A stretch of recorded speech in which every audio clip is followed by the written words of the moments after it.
ایاز خان نقشبندی کے official channel Naqshbandi speeches کو subscribe کریں۔ اللهم صل على سيدنا محمد وعلى آل سيدنا محمد وبارك وسلم عليه۔ تمام حضرات ادب کے ساتھ درود پاک پڑھیں۔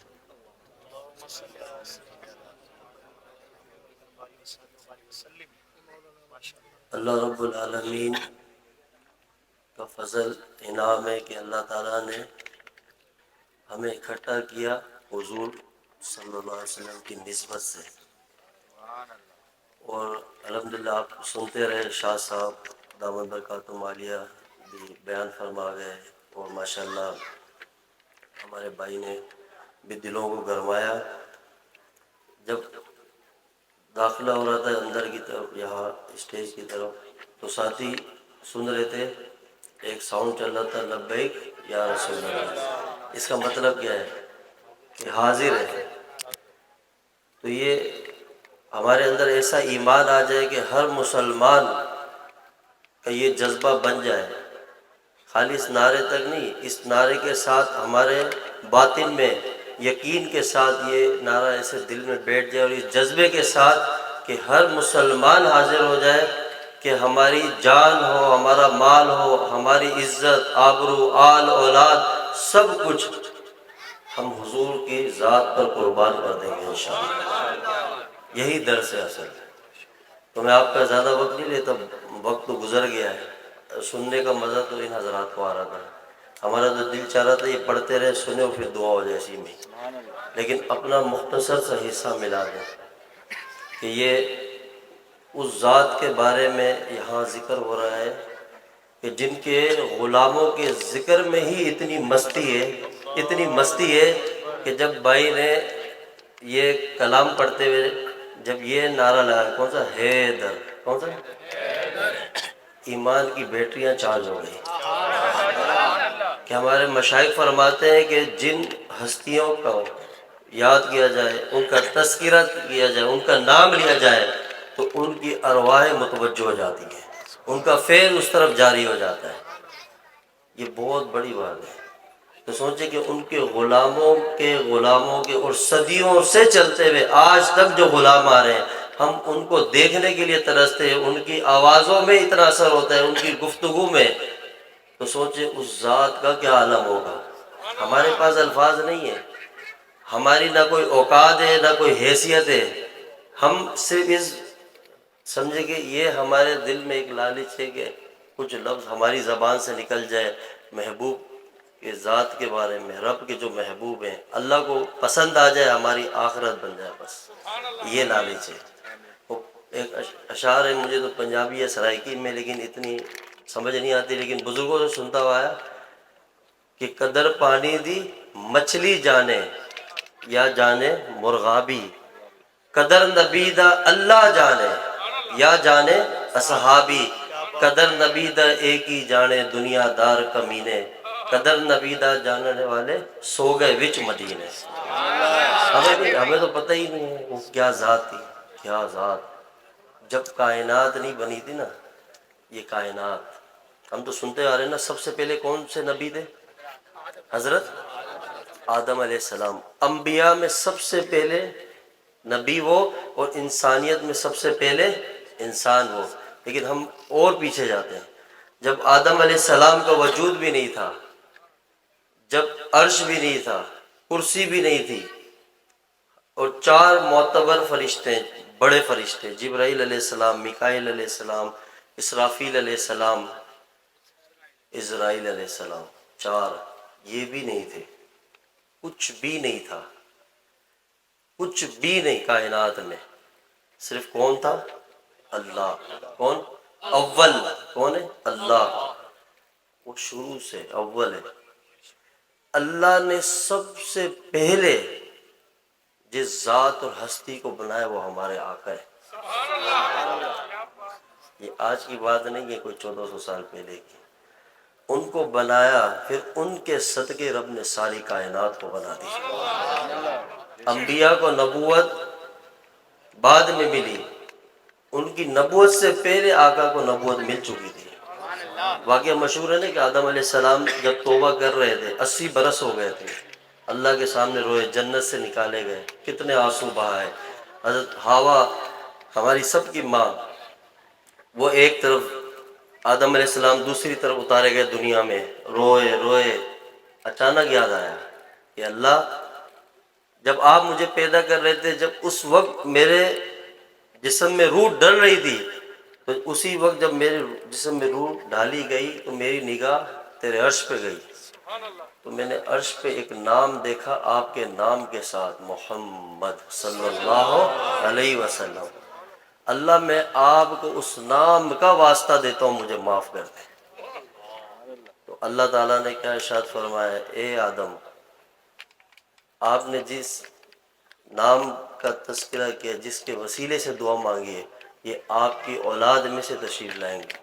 اگر انہوں نے نہ آنا ہوتا تو میں یہ کائنات ہی نہ بناتا، نہ آپ کو بناتا۔ یہ وہ ذات ہے کہ انبیاء کو نبوت ملی آقا کے صدقے، تو یہ ہمارے لیے اعزاز کی بات ہے کہ ہم اگر رات کے 1 بجے، 12:30 بجے، 2 بجے تک بیٹھے، تو کن کے لیے بیٹھے ہیں؟ حضور کے لیے بیٹھے نا، کسی کی خاطر نہیں بیٹھے۔ ایسے کروڑوں اربوں سال بھی ہو، ہم ان کی مداح میں، ان کی نعت میں قربان کر دیں۔ یہ تو ہمیں آنکھ بند کرنے کے بعد پتہ چلے گا کہ ان محافل کے، ان تذکروں میں بیٹھنے سے، اس سیرت کے پروگراموں میں، میلاد کے پروگراموں میں جو حضور کی بات ہو رہی ہے، اس سے اللہ ہمیں کیا دے گا؟ اگر ہمیں وہ منظر اللہ ظاہر کر دے تو ہم زندگی بھر یہاں سے نہ اٹھیں۔ لیکن سودا کیا ہے؟ بن دیکھے گا۔ تو کبھی بھی ہم اپنے اندر دیکھیں، یہ ہمارے ایمان ہے۔ ابھی دنیا میں اور محفلیں ہوتی ہیں جہاں پہ مختلف قسم کی خرافات ہوتی ہیں، اللہ کی نافرمانیاں ہوتی ہیں، گناہ ہوتے ہیں، لوگ پوری پوری رات بیٹھتے ہیں۔ اور لیکن جہاں پہ دین کی بات ہو، رسول اللہ صلی اللہ علیہ وسلم کی ذات کی بات ہو، آقا کی ختم نبوت کی بات ہو، حضور کی ناموس کی بات ہو، لیکن ہم وہاں گھڑی کو دیکھتے ہیں، وقت کو دیکھتے ہیں۔ یہ بات اس بات کی نشانی ہے کہ ابھی تک ہماری زبان تک ایمان ہے، دل کی اندر گہرائیوں میں وہ بات اتری نہیں ہے۔ جب ہم ان محفلوں میں اس مستی کے ساتھ بیٹھے ہیں، اس ایسے دل لے کے بیٹھے ہیں کہ جب یہ ختم ہو، اپنے اختتام پر ہو، تو ہمارے دل اندر سے افسردہ ہو، غمگین ہو کہ کاش یہ پوری رات چلتی رہتی۔ یہ کیفیت ہونی چاہیے کہ جب ہم اللہ کی بات سنیں، اللہ کے محبوب صلی اللہ علیہ وسلم، تو اسی لیے کہا جاتا ہے نا کہ ہر چیز کے پیچھے قربانی ہے۔ اب بات جو ہے وہ عظمت مصطفیٰ صلی اللہ علیہ وسلم، ہماری کوئی اوقات نہیں ہے۔ اللہ تعالیٰ ہمارے دلوں کے اندر، ہمارے انگ انگ میں، روئے روئے میں حضور کے عشق خدا ہے، اور اتنا عشق ہو کہ اللہ ہمیں یہ جو ایک زندگی دی ہے کہ ان کی عزت پر قربان ہو جائے۔ بس ایسا عشق اللہ ہمیں نصیب فرمائے کہ جب آپ صلی اللہ علیہ وسلم کی ذات بہت بلند اور بہت ہی اعلیٰ ہے کہ جب آپ معراج جیسے سفر پر گئے تو آپ دیکھیں کہ پوری کائنات حضور صلی اللہ علیہ وسلم کی قدموں کے نیچے ہے۔ ہم بات کرتے ہیں نا حضور کی ذات کی، ساری کائنات آپ کے نالین پاک آپ کی قدموں کے ساتھ تھے۔ جب عرش میں داخل ہوئے تو رب نے کیا فرمایا؟ محبوب اپنے نالین کے ساتھ میرے عرش پر آؤ۔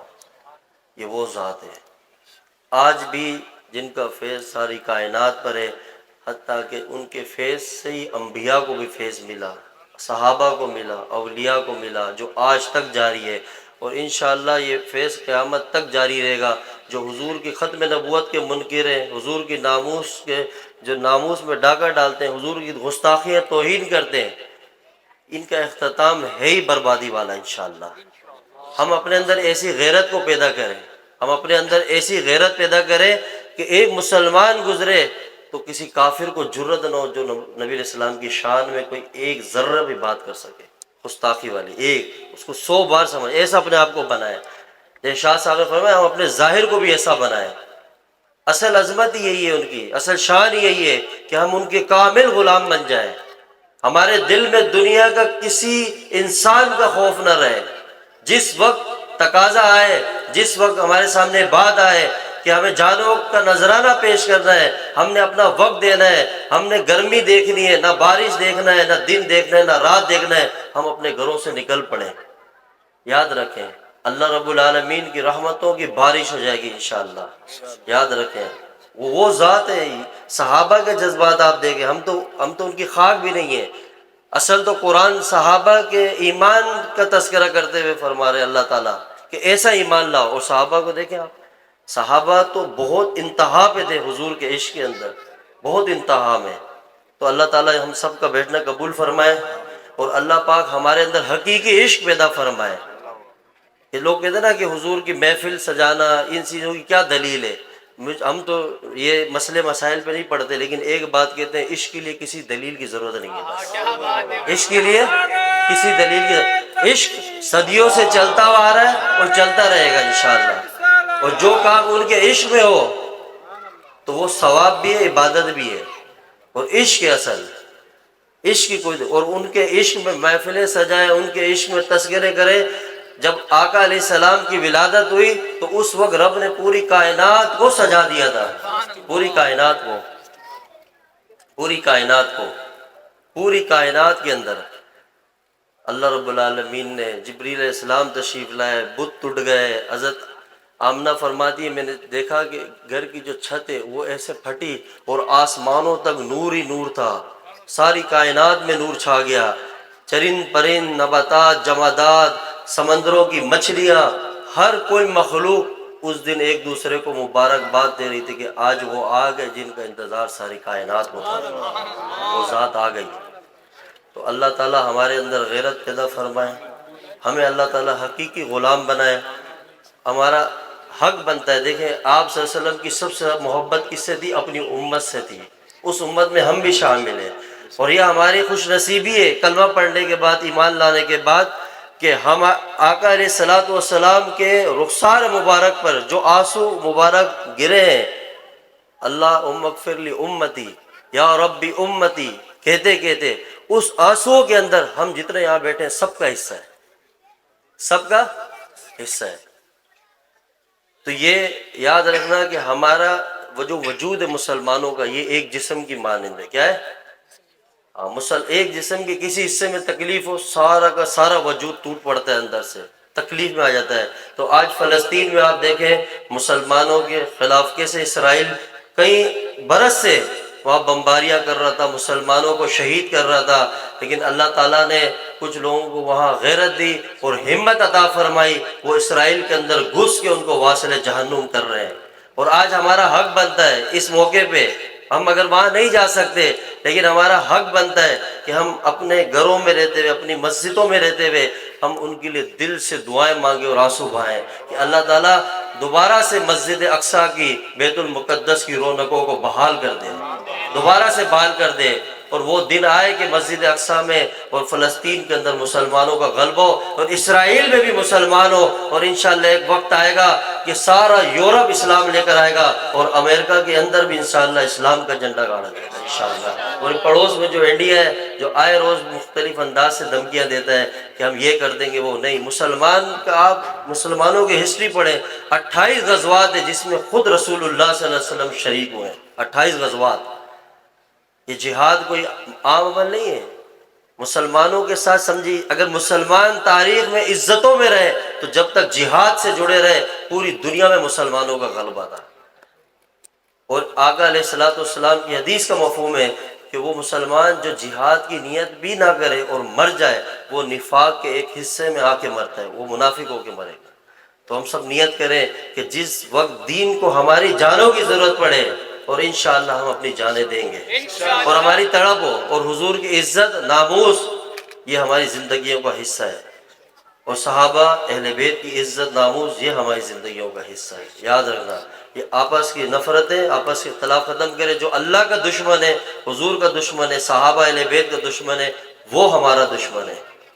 یہ جتنی بھی باتیں آپ نے یہاں سنی، یہ ساری باتیں الحمدللہ بالکل حق اور سچ ہیں. ایسا کچھ بھی نہیں ہے کہ ہم دنیا کو دیکھیں نا، آج موقع دے رہے ہیں. حضور صلی اللہ علیہ وسلم کی آمد سے لے کے آپ صلی اللہ علیہ وسلم کی دنیا سے تشریف لے جانے تک آپ کی پوری زندگی، پوری سیرت طیبہ پڑھیں اور آپ علیہ الصلوۃ والسلام کی تعلیمات پڑھیں، ہمیں سمجھ آ جائے گی کہ زندگی کیسے گزارنی ہے. اور کون سی جگہ؟ مستونگ میں جو دھماکہ ہوا میلاد کے اندر، دیکھ یہ مسلمانوں کو آپس میں نفرت پھیلانے کے لیے ایک سازش ہے. جو یہ حرکت کرتے ہیں کہ جہاں میلاد کی محفل ہوئی، یہ مسلمان کا کام ہی نہیں ہو سکتا ہے. وہ مسلمان ہو ہی نہیں سکتا کہ جو حضور کا تذکرہ ہو، حضور صلی اللہ علیہ وسلم کی ذات کی بات ہو، آپ صلی اللہ علیہ وسلم کی آمد کے تذکرے ہو، اور وہاں کوئی ایسے شر انگیزی کرے، وہ مسلمان نہیں ہو سکتے، کبھی بھی نہیں ہو سکتے۔ کسی کو اختلاف نہیں ہے، حضور کی ولادت سے اختلاف اور میلاد سے اختلاف صرف کائنات کے اندر کافر کو ہو سکتا ہے، مسلمان کو ہو ہی نہیں سکتا۔ جب آپ تشریف لائے تو صرف منافقین کو اور ان کو جو شیاطین تھے جو ایک دوسرے کو خبر پہنچا رہے تھے کہ اب بچو، وہ آ گئے ہیں کہ جن کی رحمت کا سمندر ہی ایسا ہے کہ جب وہ جوش مارے گا اللہ پوری انسانیت میں جتنے مسلمان ہیں سب کو بخش دے گا۔ وہ ذات آنے والی ہے، شیطانوں کی محنت ضائع ہو جائے گی۔ تو ہمیں تو خوشی ہے کہ ہمارے آقا شاہ عبد الحق محدث دہلوی رحمۃ اللہ علیہ، شاہ عبد العزیز رحمۃ اللہ کے بارے میں آتے ہیں، آپ فرماتے ہیں کہ جس دن آقا کی آمد ہوئی کائنات میں اس سے اونچا دن کوئی ہو ہی نہیں سکتا ہے۔ یاد رکھنا، کوئی نہیں ہے اس سے اونچا دن، نہ کوئی عید اس سے اونچی ہے، کوئی بھی دن اس سے افضل نہ اونچا ہو سکتا ہے جس دن رسول اللہ صلی اللہ علیہ وسلم دنیا میں تشریف لے کر آئے۔ سب سے اونچا دن ہے اور مسلمانوں کو فخر ہے، اور ہمارے لیے ہماری جانیں، ہم تو کہتے ہیں اللہ تعالیٰ ہمارے ایسا بنائے کہ ہماری آنکھ بند ہو، ہمارے آنکھ کھلی ہو، اس طرح کا عشق دے کہ ہمارے مرشد فرماتے تھے، میرے حضرت صاحب رحمۃ اللہ فرماتے تھے کہ میں جب چاہوں آنکھ بند کروں اپنے محبوب کا دیدار کروں۔ ایسا عشق اللہ ہمیں نصیب فرمائے کہ یہ دل آئینہ بن جائے کہ عاشق کے دل میں معشوق کی تصویر نقش کر جائے، ایسا آئینہ بن جائے۔ اللہ میں ایسا عشق نصیب فرمائے۔